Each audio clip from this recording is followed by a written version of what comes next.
Queridas compañeras y compañeros, es un placer estar aquí en estas jornadas por la amnistía. Son mis primeras jornadas, porque el año pasado a estas alturas todavía estaba en prisión, y por eso me han pedido que hable un poco de mi experiencia carcelaria, dado que es más o menos reciente. Yo fui condenado a 11 años de prisión por ser militante del Partido Comunista de España reconstituido. Fui condenado en un juicio farsa en la Audiencia Nacional y me condenaron sin ningún tipo de pruebas. En un juicio normal en otro juzgado que no fuera un tribunal especial para la represión como es la Audiencia Nacional, debería haber sido absuelto. No por ser inocente, que no lo soy, sino por falta de pruebas. Pero, como me juzgaron en la Audiencia Nacional, me condenaron a 11 años de cárcel y la mayoría de ese tiempo, 8 años concretamente, los cumplí en primer grado penitenciario. De ellos, los 7 últimos en un módulo de aislamiento.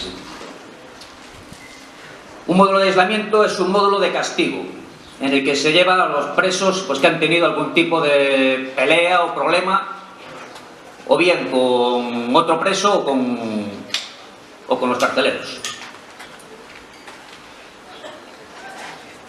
El ex juez Javier Gómez de Liaño, que no es sospechoso de simpatías subversivas, pero sí sabe de lo que habla porque fue juez de vigilancia penitenciaria, decía que mantener a un preso en un módulo de aislamiento durante más de 2 meses era trato inhumano y degradante para ese preso, y que no tenía ningún otro objetivo que doblegar al preso, hacer que se rindiera y volverlo dócil y sumiso ante la cárcel. Una celda de aislamiento, en la celda en la que yo estuve metido 7 años, delante de la ventana tenía un muro apenas 1,5 metros, un muro con alambre de espino por encima, por lo cual apenas entraba la luz del sol. Yo no he podido leer sin luz artificial, salvo a las horas centrales del día, ni siquiera en el mes de julio o en el mes de agosto.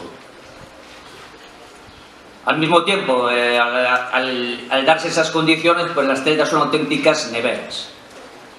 El patio era un patio minúsculo, de 21 pasos de largo y 7 pasos de ancho, enrejado por arriba. Y después, aparte, en un módulo de aislamiento, pues se dan, digamos, pequeñas restricciones que parecen tonterías, pero las valoras cuando las pierdes. Yo, por ejemplo, no podía tener una maquinilla de afeitar en mi celda. Tenía que pedírsela al carcelero de turno. Yo no podía tener un cepillo de dientes. Lo tenía cortado. No podía llamar cuando me apetecía o en el horario establecido, sino que tenía que batallar con el carcelero de turno para poder llamar por teléfono. A lo largo de los 7 años que pasé en aislamiento, evidentemente mis condiciones fueron mejorando, pero no porque me regalaran nada, sino porque lo luché.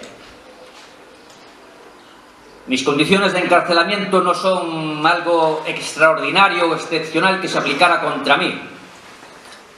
Es el trato que se le da a muchas y muchos presos políticos, por el hecho de serlo. Si las condiciones de aislamiento son duras, y a lo que hay que añadir, yo cumplí íntegramente mi condena. No me regalaron ni un solo día. De hecho, si el ex juez Gómez de Liaño decía que el objetivo de meter a un preso en aislamiento durante tanto tiempo era doblegarlo, pues bien, a mí no me doblegaron, y por eso yo salí a la calle directa.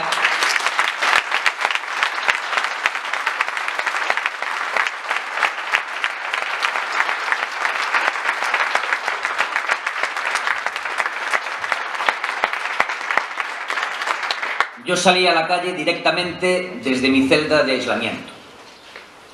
Dicho esto, hay presas y presos políticos que están en unas condiciones muchísimo peores que las mías. Y me refiero especialmente a las presas y presos políticos gravemente enfermos.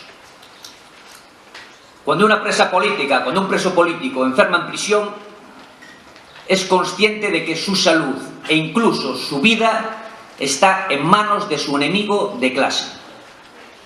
Un enemigo que no va a dudar en utilizar su salud, su enfermedad, para tratar de rendirlo, de doblegarlo. Lo someten a un chantaje muy claro. Si te arrepientes, entonces puedes acceder a un tratamiento médico digno, en el que tengas alguna posibilidad de curarte. Si no te arrepientes, te vamos a poner todas las trabas e impedimentos posibles para que no te puedas curar. El 1 de abril de 2014, Isabel Aparicio, presa política del PCR, falleció en prisión por culpa de esas trabas e impedimentos que le pusieron. Fue asesinada en prisión por no doblegarse, por no rendirse. A mí me tocó vivir muy de cerca un caso similar, casi idéntico al de Isabel Aparicio, que es el de mi compañera y camarada Arantxa Díaz Villar. Arantxa se encontraba en una situación, ya digo, casi idéntica a la de Isabel. Estaba condenada a morir en prisión. De hecho, una vez que fue excarcelada, apenas un mes después fue operada a vida o muerte. Es decir, que se le salvó la vida por un mes. Y cuando digo que se le salvó la vida, fue porque si Arantxa a día de hoy está aquí, viva con nosotros, es gracias a la enorme campaña de solidaridad que se realizó en la calle. El movimiento de solidaridad, la lucha de solidaridad, salvó la vida de Arantxa.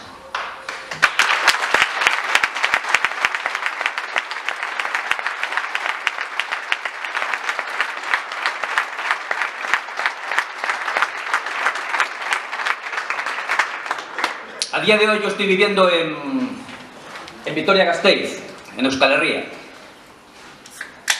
Y hemos tenido recientemente una batalla similar a la que se libró por la libertad de Arantxa, que es la del preso político vasco Oyer Gómez Mielgo.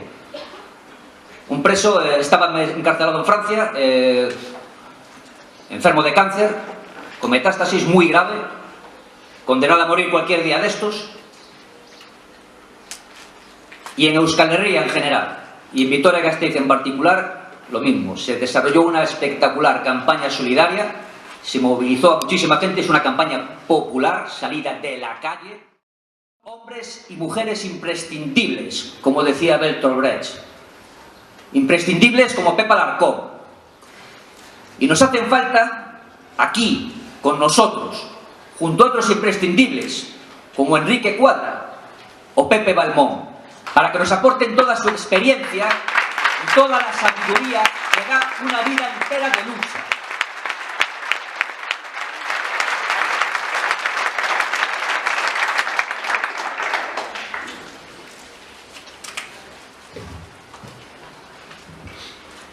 No obstante, la lucha por la amnistía va mucho más allá de sacar a los presos a la calle.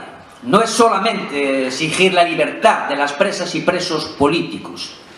Para empezar, es exigir, reclamar su derecho a que puedan salir a la calle con la cabeza alta, sin renunciar a sus ideales ni a sus principios revolucionarios. No los queremos en la calle rendidos ni arrepentidos. Entraron como revolucionarios y como revolucionarios los queremos en la calle.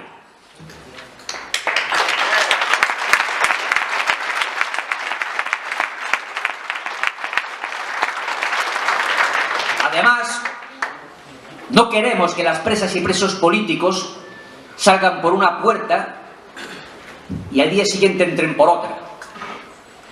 Por ejemplo, por dar una charla y reclamar la amnistía aquí. O por participar en una manifestación de trabajadores en lucha. La lucha por la amnistía debe ir ligada a la derogación de todas las leyes represivas que nos están aplicando para que no nos atrevamos a luchar por los derechos y libertades que nos están robando.